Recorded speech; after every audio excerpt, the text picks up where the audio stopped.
Hey folks, Quill18 here, and welcome to Let's Play some Sid Meier's Civilization 4. I was kind of having a day and thinking about the games that I needed to record and new things I wanted to start. None of it clicked in, and I think it was just a day for a comfort game, and for me, that means Civ 4. My all-time favorite version of Civilization, for reasons we'll probably get into as we play. It is worth noting, I am running the bug mod. You can see it in the top right corner. That stands for better unaltered gameplay. It is just a user interface mod with some quality of life boutons available to us. Anyway, let's go ahead and dive into the game. We're going to go set up a custom game. I'll only be playing on Monarch difficulty, and honestly, I'm still worried that I might get my butt kicked. I mean, I used to be able to play on Emperor and Immortal, never Deity. That's one of the things, like, I beat Civ 5 and Civ 6 on Deity all the time. And I don't have any right to do that. I'm not that good. Tells you a little bit of something about the AI, in particular with the combat. But here, yeah, because of the lack of practice, I'm going to play Monarch. Prince is the level where the difficulty is the baseline. The AI gets no advantages or disadvantages. Monarch, they get a little bit of a boost, so they're still going to get a bit of an edge. Otherwise, I think I'm going to keep everything the default. Continent, standard size, standard speed, no special modes enabled. And yeah, we'll just leave ourselves random and see who we get. Nice thing is load time's not too bad on this. Hey, we got Asoka of India. So we're spiritual and organized. Oh, I quite like spiritual. I find it really, really handy. You can optimize it around not being spiritual, but being spiritual gives you tons of flexibility and it's probably more valuable as a non-pro player than a pro. We'll talk about what these traits are in a scooch. I do want to address the fact that, unfortunately, because of the age of Civ 4 and the way that its music was licensed at the time, having the game audio or having music in the game play leads to the videos getting like super duper just hammered with copyright claims on YouTube. So I have the in-game music muted. Instead, I've got Europa Universalis playing in the background to give us just some light tunage. It's very low down there, but if you're like, hey, wait a minute, this sounds like it's from another game, that's why. I just wanted a little bit of filler in the background as we go. The other game sounds are fine. It's just the music that gets flagged. Okay, so let's go ahead and see what our start looks like, because we might want to do a reroll. That's always possible. We're clearly quite far to the north. We've got some tundra over here, which isn't ideal. We got a goodie hut that's going to pop as soon as we settle our city, which isn't a terrible thing. We got some floodplains here with some extra food. We've got some wine. Not the greatest start. We do have a couple of spots we can mine for some decent production. That looks like another hill over here. Some decent production in our capital. We can chop lots of trees down to rush. And I mean, with all this grassland, it will be pretty good for food and maybe like a cottage kind of industry. I just scooched to the north here out of curiosity. So there is some marble here. It's not going to be workable by the city, but we can still get it within our borders as our borders grow. So we can get access to marble, which will help boost certain wonders. Okay, I think we'll go with it. I don't think it's in any way whatsoever a god tier start, but I think it's perfectly serviceable. So that's going to be okay. Let's go into the Civilopedia over here and take a look at the civilizations and look at who we are. So we're playing as India. So as India, now, as opposed to Civ 5 and Civ 6, the civilizations in Civ 4 aren't as significantly different from one another because they don't really have unique abilities and traits and quirks that way. Each civilization will get two different starting technologies. Each one will have a unique building and a unique unit. I think that's mostly accurate, but they don't tend to be, radically transformative. So we're going to start with mysticism and mining. Mysticism is interesting because it means we can beeline an early religion, which might be kind of good. We'll talk about our leader, Asoka, over here. Well, actually, I guess we can mouse over it now and look at the traits. So we're spiritual and organized. Spiritual does let you build temples double fast, which is nice. I mean, all the traits, as far as I know, have some sort of buildings that they build faster. But temples are something we're going to be wanting to build everywhere, so that's not bad. And we're organized, which doubles the production speed of lighthouses, factories, and courthouses. Courthouses we're definitely going to build everywhere fairly early. Factories we're going to build probably everywhere in sort of the mid-game. And lighthouses we're going to want to build everywhere on the coast. We're not currently on a coast, but it's okay. We had to discount the civic upkeep from organized, which will save us a fair amount of commerce. The big thing with a spiritual is no anarchy. In Civ 4, when you switch your government or you switch your religion, there's a period of anarchy during which your civilization doesn't produce anything. In the early game, when the changes are fairly small, your empire is small, and it's not a significant change, it's usually one turn worth of lost production, lost science, lost money. Just your entire empire kind of skips a turn. You can still move your units, but otherwise it's almost like you missed a turn. Later on, this can become 2 or 3 turns or more if you're doing something really dramatic. Usually that doesn't come up. And that's quite costly. Now, you can bypass that by being in a golden age, by expending a great person to enter a golden age, which increases the production of all your cities. So it's quite nice in and of itself. But also within a golden age, you can change your civics and religion without a period of anarchy. But we have that all the time. And so that's why I say if you're a strong player, and if you can organize yourself around the great people and get golden ages and make your government changes then, you're not going to lose out on that many turns. Probably still, 1 or 2 at the very minimum over the course of the game, because your first switch over usually to slavery, you often won't have a golden age for that. And usually there might be something else later on that you can't quite time, or you're just going to hurt yourself too badly delaying a civic change until your next golden age. So spiritual translates to at least a few bonus turns over the course of the game. And really what it enables for us is massive flexibility with it. We will be switching our civics much more frequently than we would in a normal game to take advantage of the fact that we are spiritual. Hey, no Gandhi in this game, so no one's going to get nuked. Our unique buildings, we've got the mausoleum, which is a replacement for the jail. Now, the jail, I believe, gives you espionage and the reduced war wariness. I don't think the jail gives you civic happiness, whereas the mausoleum does. Our unique unit is very interesting here as India because it's not a military unit. It's a replacement for the worker. And the only difference is the normal worker who can move 2, has a movement of 2. The fast worker has a movement of 3. It's such a tiny thing, right? It's not as transformative or influential as, a military unit that comes in, okay, when we're, 75 turns in the game, we're going to unlock this tech, we're going to need this unique unit, and this is going to be our time to strike and really snowball, and we're kind of going to try to peak at a certain period and take advantage of it. As India, we don't have that kind of unit, but we have something that's going to be present the entire game. All of our workers are just going to be a tiny bit more efficient. They don't produce the improvements faster, but they can get to places faster. It's especially nice going up to a hill because it normally costs 2 movement. So normally a worker moves onto a hill and then that's the end of their turn. Our worker can move onto a hill and start building a mine on the same turn, which is really good. So anyway, we got that. I actually quite like playing as India in this game. Plus they got a cool purple color, which is good. In terms of where we're going to settle, I think settling in place is a great idea.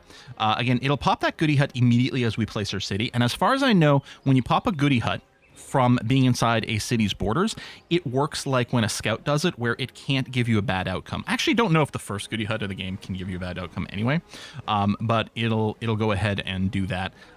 So that'll be fine. And then the other thing with this location is it's on top of a hill. Now it's a grassland hill, which means we won't get the bonus production. If it was a plains hill, then our city tile will get +1 production, which is very powerful. Still, being on a hill is very protective, so we're not going to complain about that.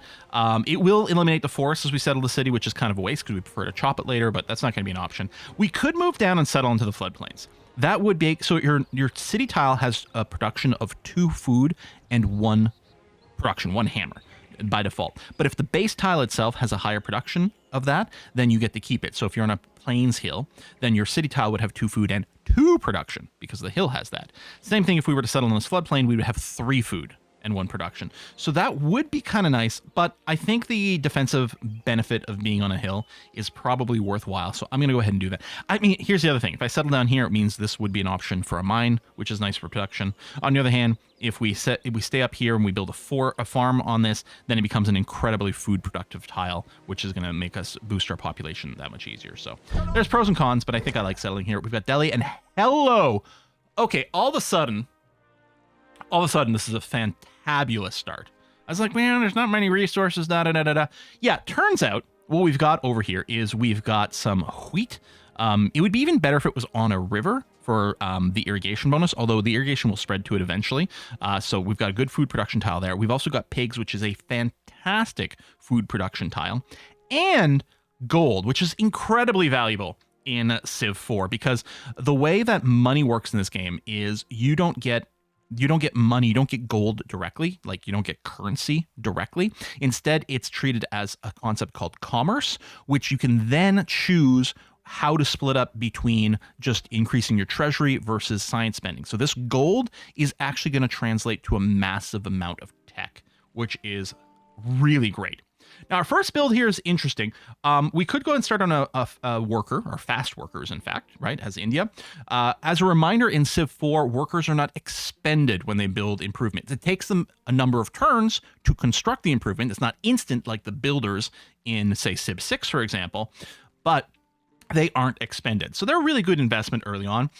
When you build a worker, same thing as a settler, the city doesn't grow. What happens is your excess food gets turned into production. So by starting immediately with a worker, say, we won't be growing Delhi. On the other hand, we've got the excess food here, which means it will build a worker fairly quickly. And then by having a worker, we'll be able to start improving terrain, which is obviously great. The big question is, can we improve any terrain right now with a worker? And I think the answer is actually no. Let me just click on a warrior for a second here. If we take a look at our tech tree, right, we start with mysticism, which allows us to build a monument, and we can build the Stonehenge wonder, and mining, which allows us to build mines. We, however, can't build on any of the tiles within our borders right now because we don't have bronze working? Yeah, bronze working is what it's called, which is required to chop down trees. There's a flat tile over here, but we don't have access to the ability to build farms or cottages. There's literally nothing I could do with a worker immediately. Now, the question becomes, hey, could I research something quickly enough that by the time the worker comes out, they'll have something to do? And then, so what we should do in considering what we're going to build first is we should look at our tech tree and consider what we might want to research. For example, I could go and research agriculture right away, which would take us 9 turns to research, which would finish before the 15 turns required for our worker. Hey, cool, groovy. And then we could build a farm on 1 tile. Then again, we'd be idle. Well, there's a good chance our borders would expand pretty quickly. You need 10 culture in a city for its borders to expand. The palace in our capital generates 1 culture per turn, so the borders are going to expand. And then it will bring some extra things within our borders, including the wheat, which we could farm immediately, and the gold here, which we could mine immediately. And if we pick up animal husbandry, we'd also be able to get the pigs going. And then, yeah, whenever we get bronze working, we can do lots of chopping, and that would be great. So I think actually that's a pretty valid path for us to consider. Go agriculture, start with a worker immediately. This comes out, we can improve the floodplains. And actually, by the time the worker comes out, I think our borders will expand it as well. So there's going to be lots of things for our worker to do. And you want your population of your city to be working improved tiles as much as possible. So that's a really strong move. Another strong move is to go straight to bronze working, because that's always good. It does reveal where copper is right away, which is handy to know about. But and it does allow you to chop down trees, which is massively huge. It also enables the slavery civic, which, yes, obviously is horrifically evil, but is incredibly powerful in the early game of Civ 4, and you want to take advantage of that for a little while you can, before you go on to something much more civilized. It also gives us access to the axemen, which we will want for some early warfare, but we don't necessarily need right away. But the wood chopping and the slavery civic is actually great, and if we happen to have copper that we can mine for some production boost early on, hey, all the better. The other thing we could do is take advantage of the fact that we have mysticism, which is a prerequisite for both meditation and polytheism, which both unlock a religion. Now, if there's another spiritual civ in the game, and almost certainly there will be, we've got, 7 opponents out there? If they also start with mysticism, they will be highly incentivized to go for one of the religion hacks. Now, meditation is slightly cheaper. It's 119 science versus polytheism, which is 149. The AI does tend to go for meditation first, so if you want to snag an early religion, usually it's better to go for polytheism, because there's a higher chance that you don't get beaten to it. It also gives us Hinduism, which is, I think, very appropriate if we're playing as India. So that's certainly a possibility. Is there anything we can do to boost our commerce? Well, we do actually have a second commerce because we're in this floodplain, right? We have one from the capital, that's standard, and we've got this. Not everyone will have the extra commerce.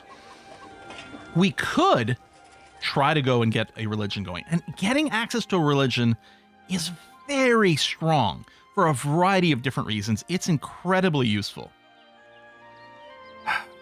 So I think, okay, I don't think we go bronze working first. I think that either we start with a worker and go into agriculture, or we go to polytheism, in which case we don't build a worker because we're not going to have anything for them to do. Well, that's not entirely true, because I think we'll still be able to mine the gold, but then other than that, they might be idle and awkward. First major decision of the game. And I can see a million arguments for both routes.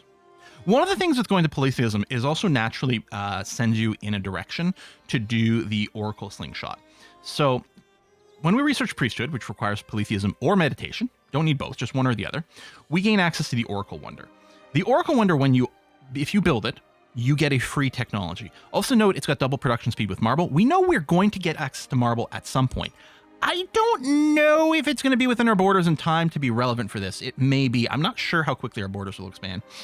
Although, if we are going to go and if we want to hook up the marble, we do need masonry to be able to build our quarries.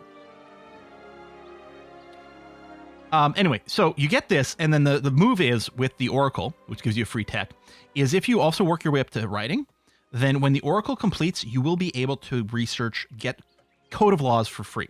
Because Code of Laws, as a prerequisite, needs currency or priesthood. We will have priesthood. It also requires writing. So we would have to grab writing, and then we could do that. We could use priesthood to get Code of Laws, which is a much more expensive tech than we would be able to kind of reasonably research at the time. It would found an next religion of Confucianism. It gives us access to the caste system if we want, and also courthouses were incredibly valuable. And we know we can build courthouses at double the speed with our particular traits. The other thing that polytheism unlocks is up the tree over here to literature, which does require it. This gives us access to the Great Library, which is a pretty awesome wonder, and also builds at double speed with marble. So we're really well positioned to do some marble-based wonder spam and a slingshot. On the other hand, to be able to build a wonder and all those things, we're going to need the production of like improving our terrain. So it sort of swings back to the idea of getting the worker, setting up with agriculture into animal husbandry in some sort of order. We could give up getting Hinduism, still plan on doing the slingshot afterward. Like I could do agriculture and then polytheism, we might still get it. It's I wouldn't count on it, but we might still get it, and then still set up for the slingshot. You know what? Let's try for the slingshot. I've convinced myself it'll be interesting. I'm not gonna go worker first. I think I probably will go for the warrior. You could also go for the monument to get some extra culture production. Oh, I was wrong. Apparently our palace gives us 2 culture per turn. So it's going to expand in 5 turns. That'll be the fat cross. We need to expand a second time for the second border, and I don't know how big those are. But I think we'll go for another warrior to let us scout a little bit more, which is good. Since we don't have hunting, we don't have the ability to actually build scouts. At the very least, what I might do is I might put production into the warrior until the city grows, and then I might go into the fast worker at that point, because we'll probably be fairly busy. After polytheism, I will almost certainly go agriculture and animal husbandry. I won't make the push up to priesthood immediately, because we will need some amount of production available to us. Oh, we did start with the scout. Oh, no, we got the scout from the goody hut. How does that change? Oh, you're also on the coast over here. No, I think I'll still get the warrior. Or at least, again, put production into the warrior while we grow the city. And we're clearly on the north coast over there. So the scout does have 2 movement. And if you're coming from Civ 5 and 6, you're like, okay, yeah. Well, most units in Civ 4 have 1 movement, like our warriors over here. They don't move very quickly. The fact that our workers move at a speed of 3, that's like lightning fast. Another goody hut. And we get another scout. Okay, well, and we really don't need the warrior for early scouting the same way. Wow, we are going to get some vision.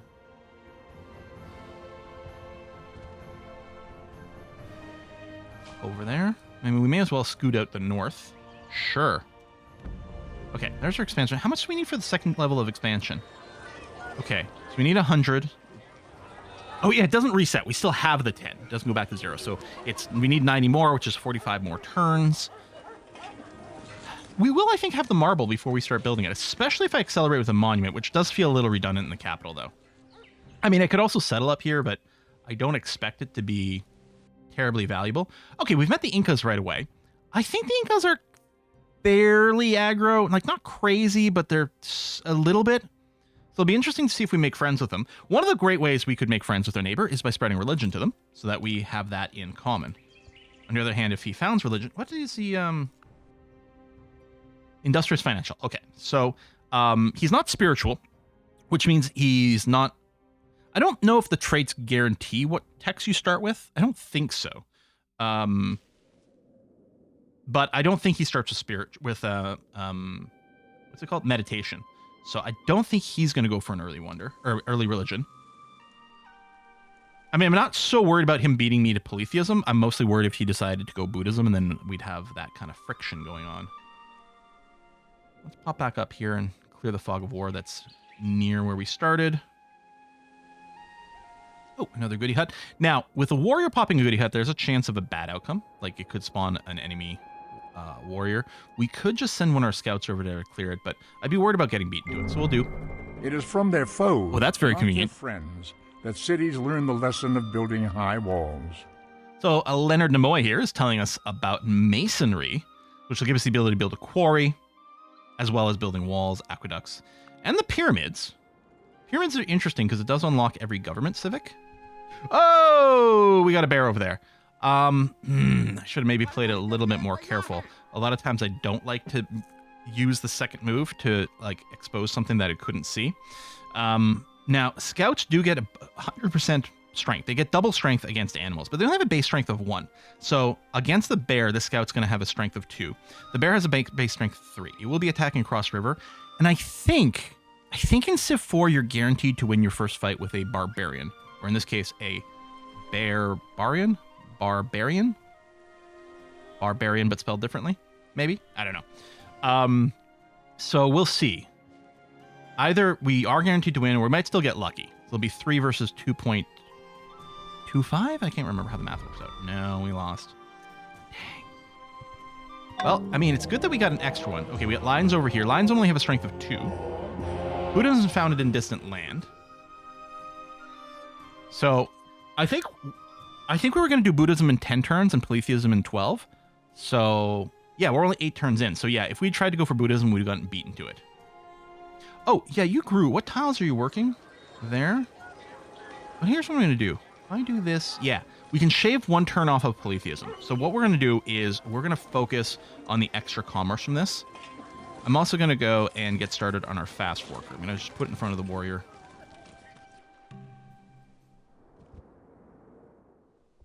And we may as well skirt around down here while we have the opportunity. Now, animals won't enter your borders, so we don't have to worry about our city being attacked. Not at all similar are the race of the immortal gods and the race of men who walk upon the earth. All right, Hinduism is spread to our land. So let me just say no to this for a second, and let me say agriculture and animal husbandry. Now, by virtue of this being the holy city, this city is now generating 5 extra culture, which is amazing. And if we founded more religion, each one of those would give us that. That's no longer the case once we have a state religion. The other ones sort of get shut down, but we're going to go with Hinduism, which is fine because then this is still going to be active, and it actually gives us a happy. By having our state religion present in the city, we get an extra happy face over here, which is going to be very important for our growth later on, which is good. But we're getting extra culture, so now our borders are expanding in 11 turns, which means we're definitely going to be getting that marble within our borders. So I'm going to go and reset the citizen automation. Now, technically what we should do is the exact same trick you should do in basically every version of Civ, which is you should actually emphasize production, but then manually place your units on the max food. Because then when your population grows, the order it happens is food gets processed first, so your population can grow, and then production gets processed. So if you have production focused on here, your new pop will prioritize something with lots of hammers, and you might squeeze an extra hammer or 2 out on the turn where your city grows. That is definitely the way to do it. The problem is if you forget to tweak what tiles you're working when your population grows, you can find yourself in a very unoptimal position by forgetting to do it. And of course, I'm very likely to forget it. So usually I don't do the trick. A lot of times I will do it on the first growth, but and then after that, I'm like, I got to play it safe and take something reasonable. We can put in some priorities. Right now, it's prioritizing the max food because we can't we can't grow, and all the food goes the only question is how quick can we produce the fast worker, and food and hammers goes towards worker production and settler production. So in this case, it's just maximizing food. I suspect even if we were building something else, it would still be prioritizing both of these tiles for growth, but we might want to explicitly say something like emphasize food production for that. We'll try to take a look at when it gets there. So we're 10 turns to the fast worker, which is going to be great. We are going to have agriculture in time for that. And yeah, we're going to be in a good position to go and put a gold mine on here and just generate tons of extra commerce, which is lovely. I think I'm going to send you back a little closer to home. There's all this blackness over here that we would like to investigate. In fact, I'm going to pull you a little closer to home. We get nice vision on a hill. And boy, is it ever great to play a game where the hill is very obvious. Okay, we got panthers over here. The panthers are freakishly dangerous because, like lions, they have a strength of 2, but they actually have a movement speed of 2 as well. So they can really catch you off guard. Wolves also have a movement of 2, but they only have an attack of 1. So they are less likely to suddenly catch you off guard. Okay, so we've got an Incan archer over here. I believe on Monarch difficulty, they do start with an archer. So archers have a strength of 3. They also get a first strike, which makes them pretty dangerous at this level. Our warriors only have a strength of 2. They do get a 25% bonus when defending against cities. And right now we've got a 25% defense bonus being on a hill. Just going to fortify here and in anticipation of being attacked by that lion. We did, but we did survive it this time over here. I have most of the combat animations and stuff turned off just in the interest of speed. So I'm going to wake you up and I'm going to tell you to stay here, fortify until healed.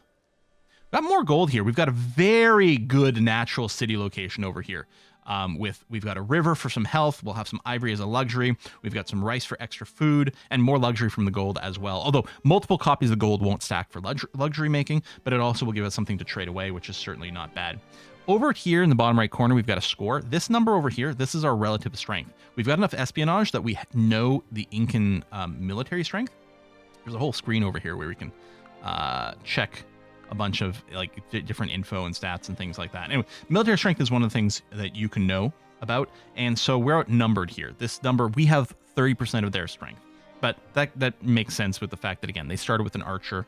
We lost a scout, although we got bonus scouts, so sort of washed there, but they don't have much in terms of military strength. I'm not worried about it at this stage in the game. There is a grace period before they're willing to start attacking you. I don't know how long it is, and it might depend a little bit on difficulty, but they're not just going to go and YOLO attack us right now.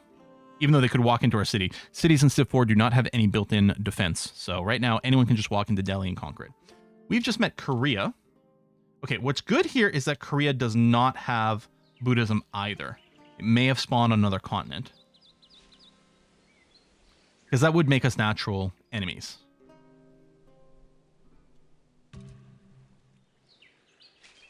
More gold. Holy cow. Yeah, I'm definitely going to want to try to get all that if I can. Possibly with just one city. Okay, agriculture about to come in. Fast worker is going to be done in one turn. O farmers, pray that your summers be wet and your winters clear. Now, at the start of the game, you can only build farms where they are, where they have access to fresh water. So adjacent to a lake, adjacent to a river, not adjacent here, not in the middle of nowhere. Later on, you will get technology which will allow farms to spread irrigation so that they can chain. In this case, we will be able to build a farm on the wheat because it's a special tile. Although it won't be quite as productive as it will be later once it gets some irrigation. Still, it's going to be worth doing. All right, so you're in place. Now we are over to making the warrior. And again, if we look here, yeah, it's still prioritizing the food stuff, which is great. We want growth. Currently, our happiness is at a 6. We are an unhappiness, which you get 1 unhappiness per person, plus other things will kick in as well. But right now, basically means we could have Delhi grow all the way to a size 6 and still be within the happiness cap, which is great. We'll get a little unhappy once I start sacrificing some population being the slavery civic, but, you know, we'll deal with that later. I think it actually does make sense to go ahead and plop down a farm immediately so that we can continue to grow. So it's going to take me 7 turns to build this farm, and it's going to add a +1 food to this tile, which is very good at this stage of the game. No complaints there. It'll end my turn to move onto this hill, but it'll give me maximum vision out into the sea, so why not? Meanwhile, I'm going to go and move you over here. I guess you'll move down that way.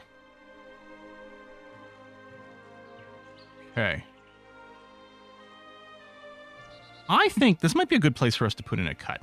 You know, I keep one to one more turn. Oh, that's a lot of bears in the north. Again, they won't enter our borders, which is good. At some point, animals will stop spawning and proper barbarian units will start spawning. They'll even get their own little, like, barbarian towns and stuff. And they will come within our borders and rip up our improvements, try to steal our workers, and we'll go and conquer our towns as well if possible. I'm going to be quite happy to build this one warrior, at the very least, to maybe guard this area. Relatively soon, we want to go to archers, but for now, I think building this warrior is going to be the correct thing to do. After that, I'm not sure. We definitely don't need the monument. I don't think we'll need the walls anytime soon. It would be tempting to build the barracks before we build military units, just so that they can start with 1 promotion. With the barracks, new land units start with 3 experience points. I believe you only need 2 experience points to get your first level up, and I think the next one is at 5 XP. So it gets us their first level up and a little bit more. Which is a great place to be. I'm definitely going to want more workers, and of course we're going to want some settlers as well. I think what we might do is we might go warrior, warrior again into settler. Now, when the warrior finishes, Delhi will have grown to 3. We could just go warrior settler. So it'll grow to 3. Then start working the settler, which will, again, just like the worker, stop the growth. But we're going to have bonus food production here, and probably from the pig as well. Well, I don't have animal husbandry yet, actually, so never mind. But we will have that. We do have the 3 food tile there. And then I might go and work the gold. But in any case, we'll have a decent amount of production via food / also hammers to help produce the settler a little faster than 28 looks. Because I suspect when our population grows, we will have it on the gold, especially once this tile is improved.